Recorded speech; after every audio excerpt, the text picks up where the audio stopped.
Hey now, what's up everybody? My name is Mike Brown, aka ReviewKingMB, and guess what? They made a sequel to Pacific Rim.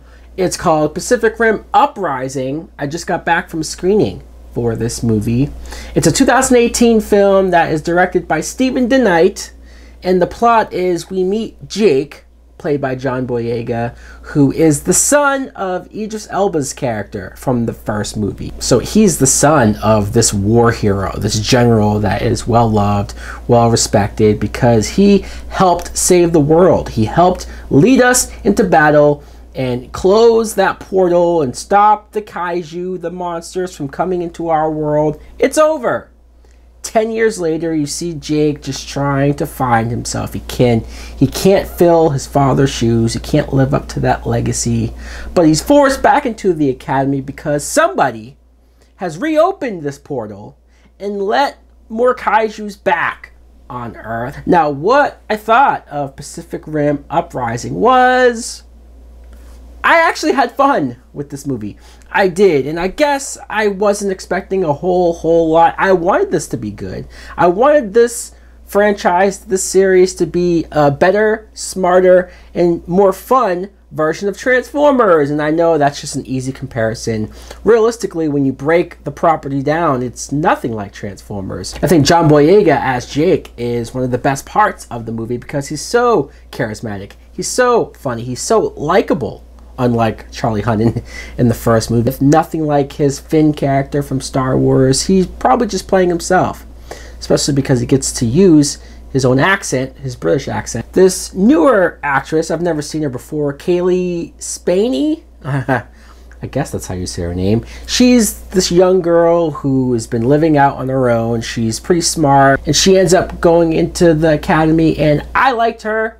I did. I liked all of these human characters for the most part. Don't get me wrong, there are a lot of jokes in this movie. This movie is a lot more lighter tone. It doesn't take itself seriously like the first movie did, and I think that was Guillermo del Toro's issue, is that he wanted to treat it like it was almost Shakespeare or something, and it's like, dude, these are giant robots versus giant monsters. You don't need to get all that deep with it. I will say that direction-wise, I was missing Guillermo's style because the first movie is very stylized and it's shot in certain ways and the colors and it looked more cinematic. This is a lot more straightforward, a lot more like you don't get as much of a sense on how giant these beings are. This is in the trailer. You get Jaeger versus Jaeger.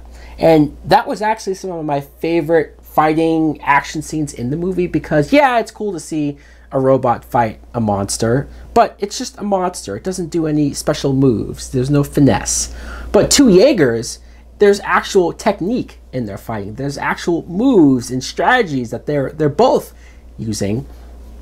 And then, of course, the trailer definitely gave this away. The kaijus out there, and they form together to make a giant kaiju. I'm not giving more than what was already given, but I will say it was spectacular. As fun as the action was, as fun as it was to see just things get torn apart, I was sitting there thinking, wow, Japan is going to be pissed on how much of their city gets destroyed. And I'm talking about there's a scene where buildings are getting dumped. Am I not supposed to think about the people who are probably still in those buildings, or the people who, there's no way this city was evacuated that fast, and so there are people dying left and right. You can't think about it though, or at least the movie doesn't want you to think about stuff like that. It's just have fun, go along for the ride. The CGI is good. The special effects, the pacing, it's a fast-paced movie. Really quick, Scott Eastwood is in the movie, and I thought he was probably the best I've seen him. I would see him in a bunch of movies and wonder, why does he always get cast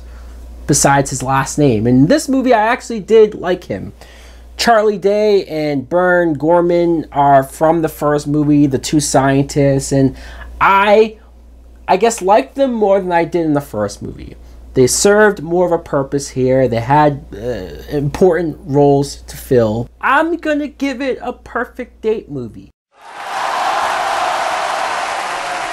Even though I saw it in IMAX, even though it is great to see on the big screen, full price, It's a little too high. Let me know in the comments below if you too have seen this movie. What do you think of it? Do you like it more than the first film? Does it not quite hold up? Or do you have no interest in seeing this movie? Thanks for watching. Like, comment, subscribe. Later!